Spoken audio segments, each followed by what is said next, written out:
Breath of the Wild had no real dungeons. For real, the Divine Beasts only fulfill 2 of the Zelda dungeon criteria, having a map you need to obtain and a boss to fight. What they missed, however, was a compass, though less about that, as what is more serious are the lack of keys, organic enemies, dungeon items, and the most crucial of them all, dungeon mini-bosses. There, we said it, and Breath of the Wild 2 seriously needs to fix this besides letting us explore and swim underwater. So, make sure to like this video and subscribe if you are new, since today we are going into how dungeons in Breath of the Wild 2 could work.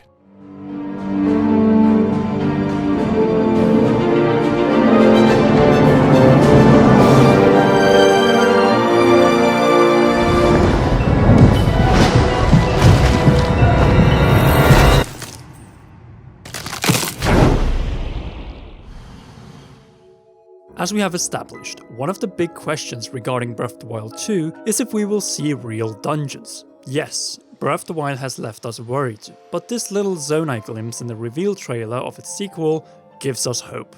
At least for underground dungeons, but you know what? These might come after something else. Since could Hyrule be host to some proper surface dungeons, like what has been the case in every other iteration of Hyrule? We think it is possible, and that these might bring us down underground and then to the different temples. In other words, in this video we'll begin in Hyrule and then go underground, much like I and Donnie did back in September in Krakow and the Wieliczka salt mine. You see, most console Zelda games since A Link to the Past had 3 introduction dungeons, the main exceptions being Majora's Mask and Breath of the Wild, which both had 4 main dungeons. But then again, the first was set in Termina, a parallel land to Hyrule, and Breath of the Wild was, well, Breath of the Wild. Though there is a little pattern that interests us which we touched upon in the Lanayru episode. Could the order from Ocarina to Majora be reversed from Breath of the Wild 1 to 2? That is to say that instead of only having 4 dungeons and then a final dungeon like in Breath of the Wild, we will instead have introductory Hyrule dungeons which will lead us down to Ganondorf and then a number of additional dungeons after this potential turning point. Seriously, it will not be as easy as walking up to Ganondorf and here we go. That would be whack. Now, it is possible that the path goes down through 3 dungeons in Lome Labyrinth, since they are very suspicious after all as Zonai strongholds from the distant past.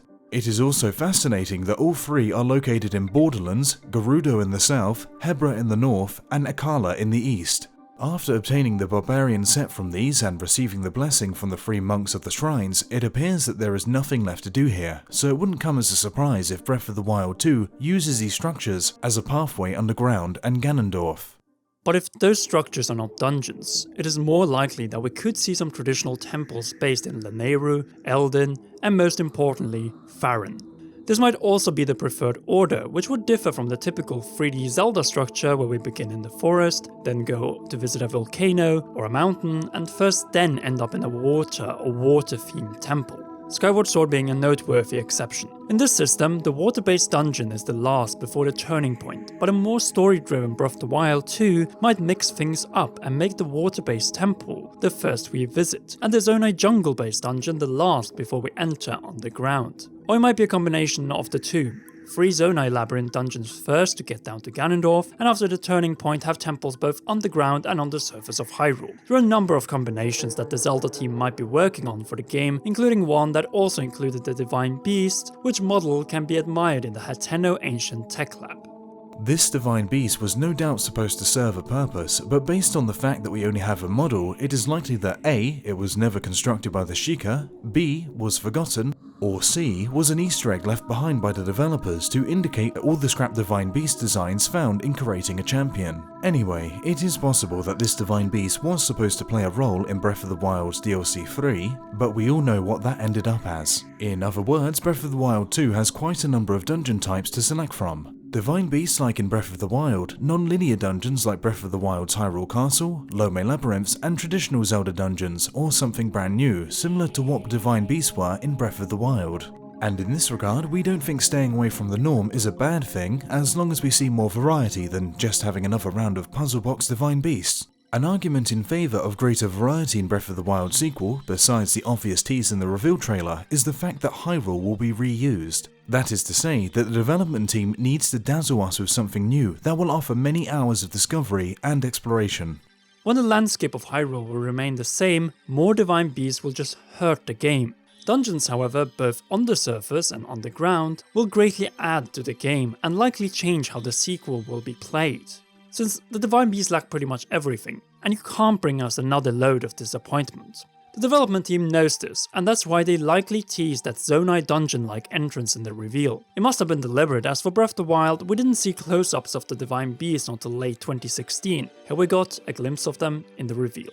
It makes sense though, as this is a sequel, and the E3 2019 teaser was all about showing us what was missing in Breath of the Wild, and will be in Breath of the Wild 2. Non-Sheikah dark underground areas, Link and Zelda together on a proper quest, new wildlife, Zonai, Ganondorf, and dungeons. It does feel like a warranty, which sounds like, don't worry, what you love about the series is coming back. The closest we came to dungeons in Breath of the Wild was the final trial in the Champion's Ballad and Hyrule Castle. That is about to be greatly transformed from the open-ended palace we experienced in Breath of the Wild. However, up to the point Ganondorf breaks free from his seal, we could be able to explore the original Hyrule Castle before we head deep underground. In other words, give us a more seamless transition where we, unlike memories in Breath of the Wild, experience much more of the events right in front of us. This also makes sense for a different reason. That being, all the people who will play Breath of the Wild 2 but did not play the original, they could also get a natural transition at least when it comes to Hyrule Castle and its open-ended structure, as there might be more of these types of dungeons, temples and structures to come where the main boss is accessible right away, but where there are so many other reasons to stay, such as powerful weaponry and mini-bosses which guard dungeon items that will help you against this and later dungeon bosses. Some Zelda items have been criticised for having little use outside of temples. Well, this is a way to prove that wrong. They already did that to an extent with Skyward Sword, but Breath of the Wild 2 could be the game that finally gives us new and old dungeon items that all have use through the world of Hyrule and underground. Then what kind of dungeon experience do I think we'll end up with? When Breath of the Wild 2 was still seen as DLC 3 to Breath of the Wild, I would have said the unconstructed Divine Beast. Now with the most ambitious sequel in the series' history, I believe instead that we will see a combination of traditional, linear, and open-ended dungeons. Open-ended in Hyrule and traditional linear underground. It makes sense for a number of reasons. First is building you strong with unprecedented freedom in Hyrule and its temples, and then bring you down to the ground, to the depths and Ganondorf.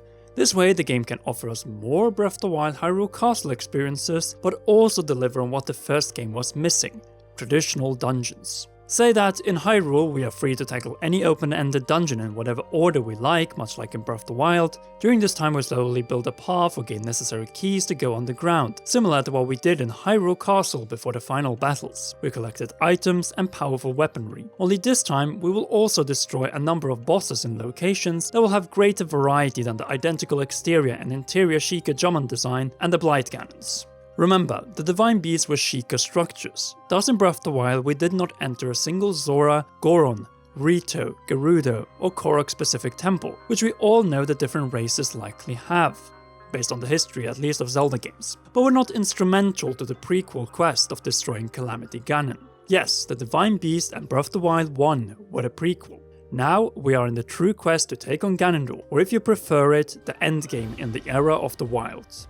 The lack of Zora, Goron, Rito, Gerudo and Korok-themed dungeons is more important than we could possibly imagine, and it's a key hint to how different Breath of the Wild 2 will likely be. However, the established races are only the beginning, as there is no doubt that Ganondorf will stand for the turning point of the game. The race is helping us down to the source of the calamity, and then the Zonai after the turning point underground, and Link's new power, much like the Ocarina of Time in, well, Ocarina of Time. This changes the game during the big turning point, it and time travel obviously. We most likely already know that there will be Zonai-themed temples underground based on the lightings of this dungeon. Don't ask me, as Donnie is the expert on these things, but underground areas are always more linear than the surface, and it would make sense that this would also be the case for the dungeons down here. It would be a great surprise to be given a grand return of traditional weapons with a Zonai twist after tackling interesting open-ended dungeons in Hyrule and the encounter with Ganondorf. You know, with our beloved dungeon room puzzles, locked doors and keys, dungeon-exclusive enemies, variety in bosses, and possibly brand new dungeon items protected by sinister mini-bosses like the Stalnox and Hylian Shield in Breath of the Wild's Hyrule Castle. Oh, and then there is Hyrule Castle, which already seems to be a proper final dungeon this time around, which will completely blow our minds, even more so if we are able in the same game to explore the before and after Ganondorf's Awakening Castle. And this is also a perfect point to conclude. But do not worry, as we are not done with Nehru. For that conclusion, you'll have to wait until next week. So make sure to leave a like, subscribe, and press that shiny notification bell for all notifications if you're new, to not miss any upcoming Zelda videos, and continue with us our journey across Breath of the Wild 2's Hyrule. Finally, a big thanks to all our patrons who we need more of to uphold the great quality of recent videos. Consider pledging on patreon.com/commonrealm. Until the next upload, why not enjoy any of these videos?